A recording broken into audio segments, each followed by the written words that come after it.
Imagine uma época em que a Terra era tão corrompida, tão distorcida em sua essência espiritual e profética como Gênesis 6. Ali, em apenas alguns versículos, a Escritura revela um drama celestial que culminaria na destruição da humanidade por meio do dilúvio.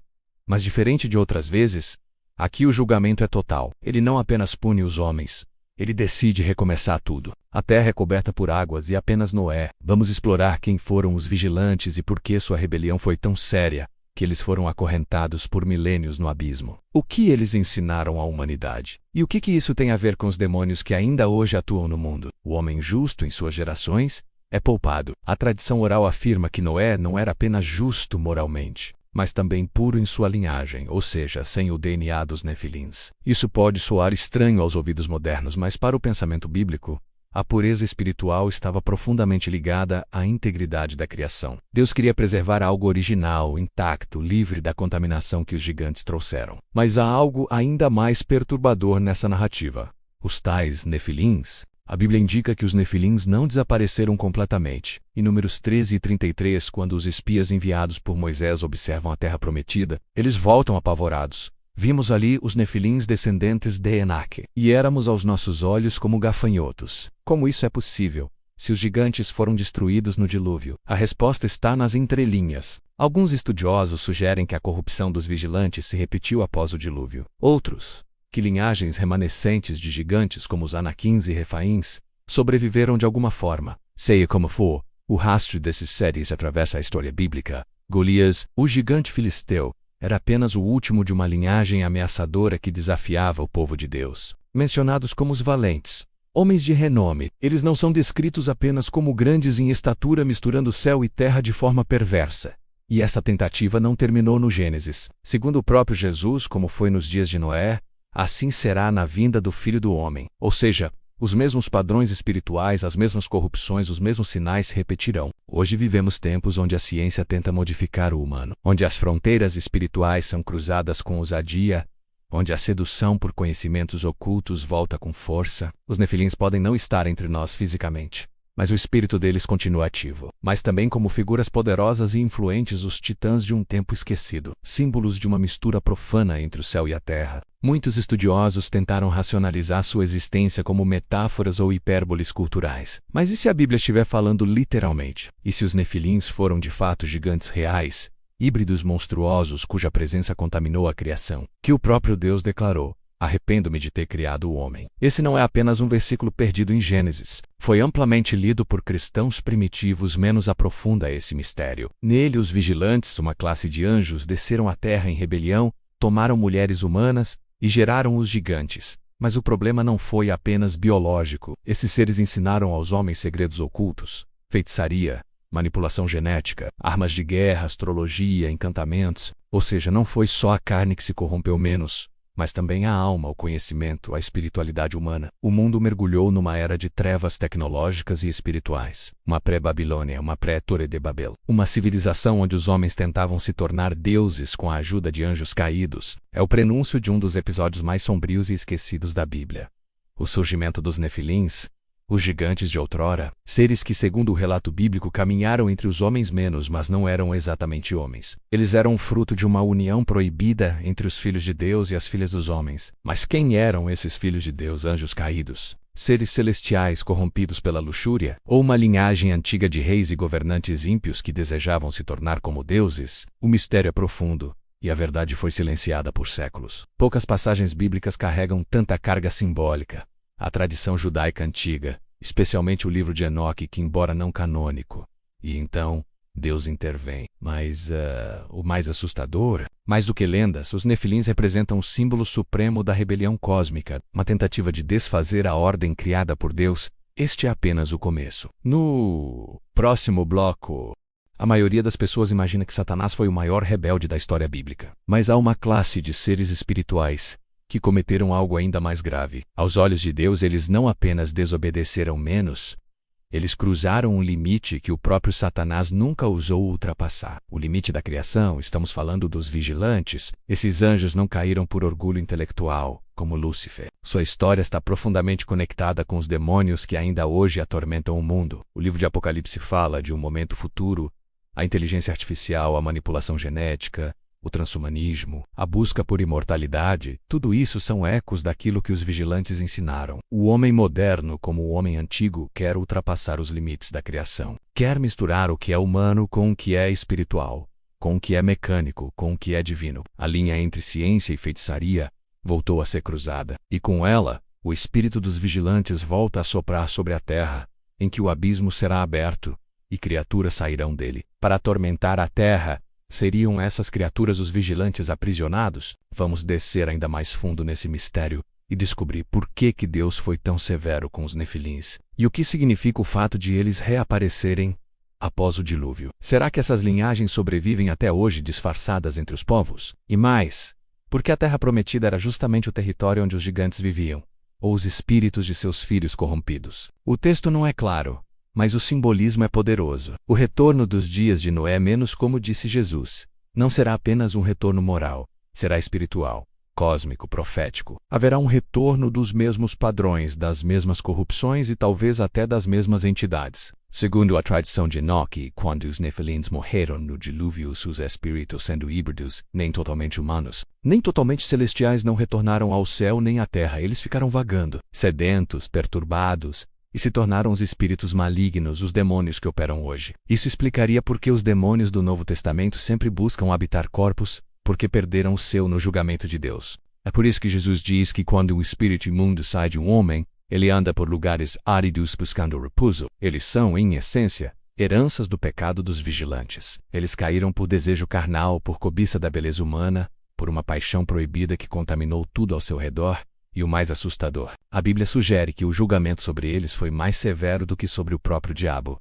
Quem eram então os vigilantes? A origem desse termo vem principalmente do livro de Enoque, uma obra apócrifa, mas que influenciou profundamente a teologia judaica e cristã dos primeiros séculos. Segundo o texto, os vigilantes eram uma classe específica de anjos designada para observar e proteger a terra. Mas ao invés de guardar, eles desejaram. Enoque 6.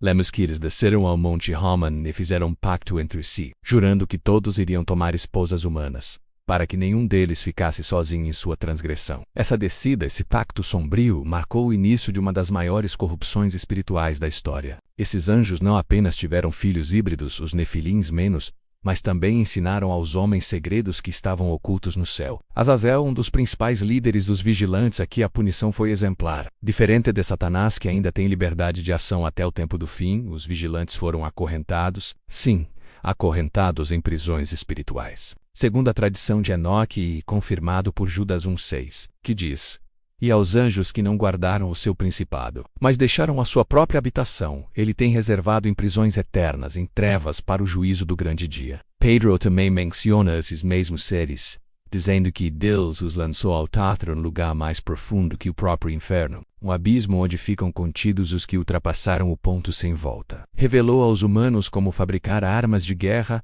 espadas, escudos, couraças. Ensinaram também feitiçaria, astrologia, leitura dos astros, sedução, uso de encantamentos e manipulação de plantas para fins místicos. Tudo isso que hoje chamamos de ciência proibida teve seu início nesse momento. Os homens, que deveriam depender de Deus para sua sobrevivência e sabedoria, agora se voltavam para os segredos caídos do céu. Foi o nascimento de uma civilização que misturava poder, ocultismo e destruição. A reação de Deus foi imediata, menos, mas não como em outras quedas angelicais. Mas o que mais impressiona nessa narrativa é que os vigilantes não são apenas figuras do passado. E Ramês, hoje vivemos tempos em que o interesse pelo oculto voltou com força total. No próximo bloco, se o dilúvio foi enviado por Deus para limpar a terra da corrupção causada pelos vigilantes e seus filhos gigantes, como explicar que, após o dilúvio, os gigantes ainda aparecem novamente? Trazem um relato inquietante. Também vimos ali os gigantes, filhos de Enaque, descendentes dos gigantes, e éramos aos nossos olhos como gafanhotos,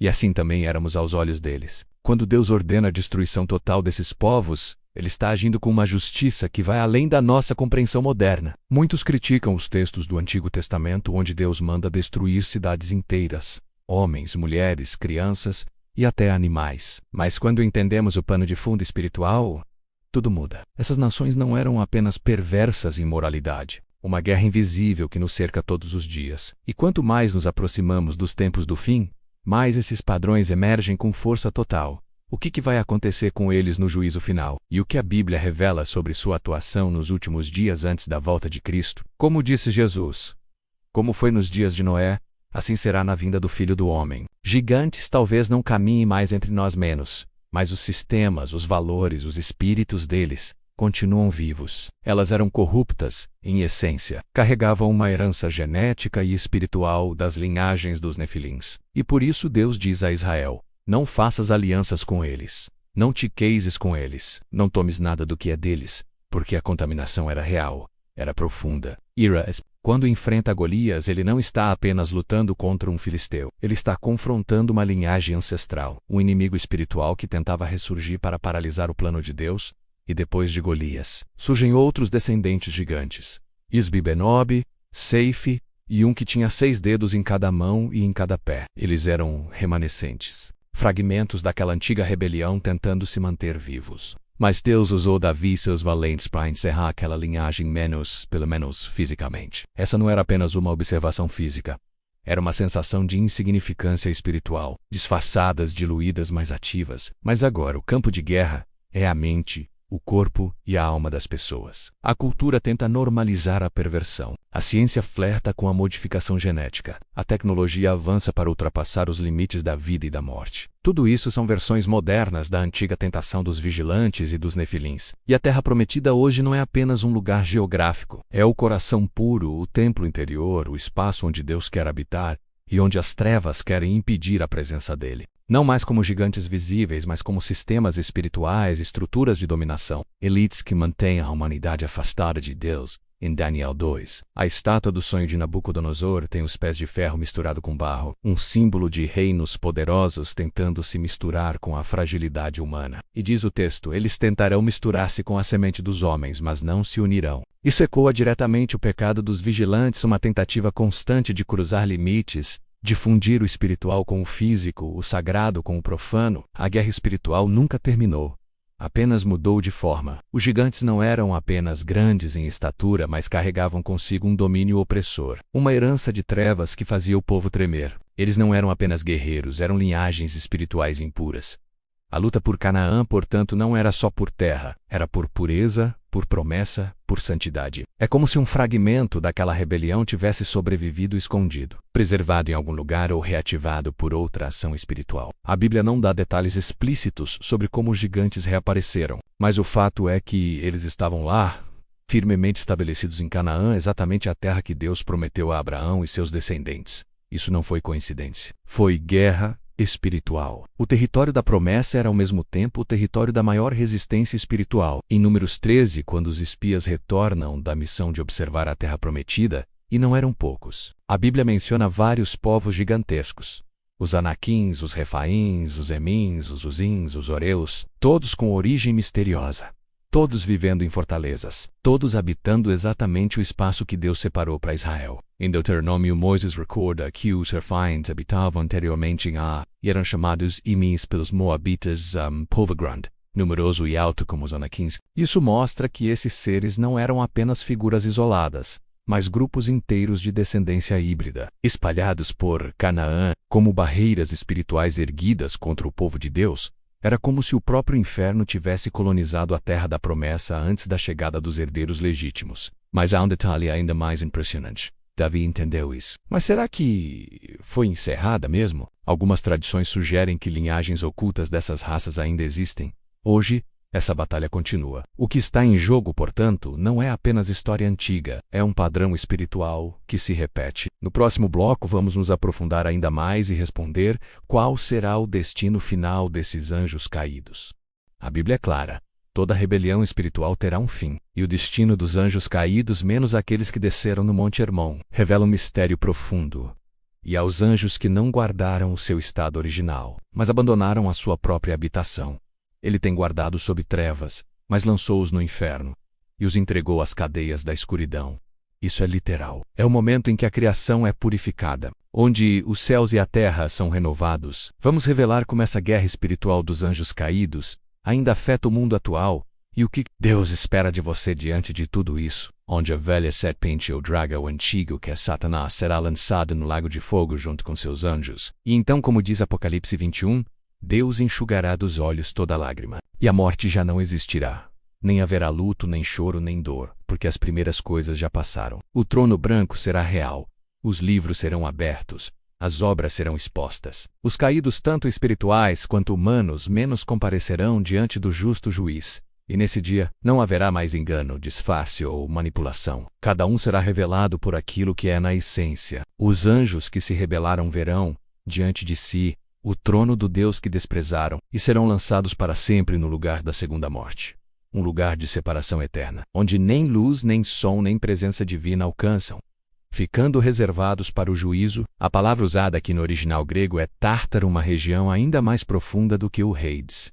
Um local de trevas absolutas, reservado para os piores transgressores espirituais. Esse é o destino dos vigilantes, aqueles que quebraram limites que nem os próprios anjos deveriam ultrapassar, em prisões eternas, para o juízo do grande dia. Em 1 Coríntios 6:3, Paulo diz aos crentes: "Não sabeis que havemos de julgar os anjos?" Essa frase, muitas vezes ignorada, revela um papel cósmico reservado à Igreja. Os filhos de Deus, regenerados por Cristo, não apenas serão salvos menos, mas participarão do julgamento dos anjos caídos. Isso mostra o quanto Deus está invertendo a rebelião. Os homens, que antes foram seduzidos pelos anjos, agora se tornam instrumentos do julgamento contra eles. É a vitória do fraco sobre o forte, do redimido sobre o rebelde. É a justiça de Deus operando por meio daqueles que foram resgatados. Esse versículo é como uma janela para o invisível.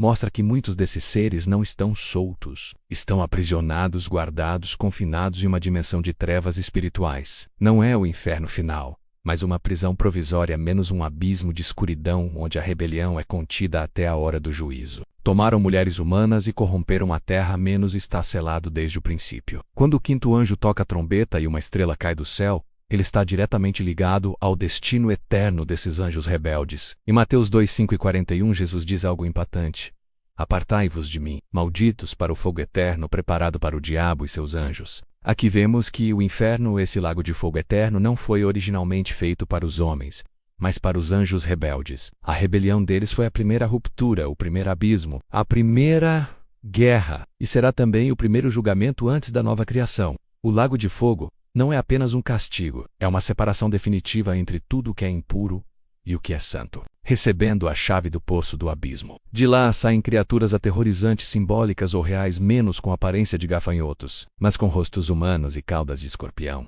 É um espetáculo apocalíptico de horror espiritual. Mas o que está por trás disso é, claro, algo que estava selado, algo que estava contido, será liberado por um tempo limitado. E por quê? Porque tudo o que foi gerado pela rebelião precisa vir à tona antes de ser finalmente destruído. A podridão precisa subir à superfície para ser queimada. Mas esse juízo não é apenas uma punição, é um ajuste cósmico, uma restauração de equilíbrio entre céu e terra, espírito e matéria. É o momento em que o Eterno corrige definitivamente o que foi deformado no tempo. E esse momento está chegando. A sentença já foi pronunciada, mas os ecos desse julgamento futuro já se manifestam no presente. O livro de Judas, no Novo Testamento, o mesmo abismo é mencionado em Apocalipse 9, mas o julgamento final vai além de criaturas e prisões. O apóstolo Pedro também afirma essa realidade. Deus não poupou os anjos que pecaram, mas há algo ainda mais surpreendente. E isso não é simbólico. Esse julgamento é a grande virada cósmica. Mas até esse dia chegar, a batalha continua. No último bloco, os anjos caídos não são apenas uma lembrança distante de uma rebelião antiga. Eles ainda estão atuando. Suas influências continuam penetrando governos, religiões, culturas, pensamentos e comportamentos. Embora muitos dos vigilantes originais estejam presos no abismo, porque por trás da aparência de progresso existe uma guerra espiritual intensa. As estruturas desse século estão sendo moldadas para uma grande preparação, o retorno do anticristo. E quem prepara o caminho dele? São exatamente esses principados espirituais. Ou você caminha sob a luz do Espírito Santo, ou está sendo sutilmente conduzido pelas trevas invisíveis. Os anjos caídos não precisam aparecer para te influenciar. Eles trabalham nas distrações, na superficialidade, na vaidade. Eles se infiltram onde o espírito está adormecido. E por isso Jesus foi tão claro: vigiai e orai, para que não entreis em tentação. Quem não vigia? Eles manipulam sistemas, influenciam líderes, geram crises e desviam os olhos das pessoas da eternidade. Os caídos serão lançados fora, e os fiéis brilharão como o sol no reino do Pai. Essa é a promessa. Esse é o juízo. Esse é o fim e o começo de todas as coisas. E com ele, também se aproxima a colheita espiritual. O livro de Apocalipse mostra que Deus selará os seus escolhidos, os que não se corromperam com os enganos da grande Babilônia. E quem é essa Babilônia moderna? É o sistema mundial que os anjos caídos ajudaram a construir. Um sistema baseado na aparência, no poder, na sensualidade, no controle e no orgulho. É uma cidade espiritual menos, mas é também uma mentalidade, um modo de viver sem Deus, onde o eu ocupa o lugar do Altíssimo. O mundo está sendo preparado para aceitar o engano final, e os anjos caídos estão no centro disso, um remanescente. Homens e mulheres que não negociam sua fé, que não se rendem aos ídolos modernos. Talvez pensasse que os anjos caídos fossem apenas lendas, ou que o mal espiritual fosse apenas simbólico. Mas agora você sabe, há uma batalha acontecendo por trás de cada notícia, vício, de cada distração. E essa batalha tem um fim. O tempo está se esgotando. Em breve o céu se abrirá, e aquele que venceu todos os poderes das trevas surgirá com glória e majestade. O Rei dos Reis, o Senhor dos Senhores. E com ele virão seus santos anjos, os fiéis, os que não se corromperam, que entendem que a vida é uma preparação para o reino eterno. E é sobre esses que o Espírito Santo está sendo derramado com poder. Eles não são muitos menos, mas são verdadeiros. Não têm aparência de glória menos, mas têm autoridade no Espírito. E são eles que confrontarão as trevas com luz, com oração, com pureza, com discernimento, com a palavra viva. Os seus legados e os seres espirituais que o seguiram menos continuam operando nas sombras. A guerra espiritual que começou antes da fundação do mundo ainda não terminou. Ela apenas mudou de forma. O apóstolo Paulo foi claro ao dizer que a nossa luta não é contra carne e sangue, mas contra principados e potestades, contra os dominadores deste mundo tenebroso, contra as forças espirituais do mal nas regiões celestes. Esses termos principados, potestades, dominadores não são meras metáforas. São categorias de anjos caídos, hierarquias espirituais que continuam a influenciar o mundo invisível e por meio dele. São esses seres que estão por trás da confusão global, da inversão de valores, da degradação moral, da banalização do sagrado. Eles não agem com violência direta menos, mas com sedução. Eles não se manifestam como monstros menos, mas como ideias. Elias Now Gritham, mas sussurram nas consciências. Você já se perguntou por que o mundo parece caminhar para o caos, apesar de toda a tecnologia, ciência e conhecimento? Mas há uma verdade que poucos percebem. Deus está permitindo essa intensificação da treva como parte do processo de separação entre luz e escuridão. Isso é profético. Em Apocalipse 12 lemos que Miguel e seus anjos batalharam contra o dragão e seus anjos. E houve guerra no céu. A serpente antiga foi lançada na terra. E ali começa o seu tempo final de fúria. Essa guerra é simultaneamente espiritual e histórica. E você está vivendo nela agora? A cada decisão, a cada escolha, você está se posicionando de um lado ou de outro. Não há neutralidade, o tempo do juízo se aproxima. Mas Deus está levantando um povo, e você está com eles. Talvez você nunca tenha percebido o quanto essa guerra é real. Naquele dia, os que foram seduzidos pelo engano serão expostos. Escolha agora o seu lado, enquanto ainda há tempo.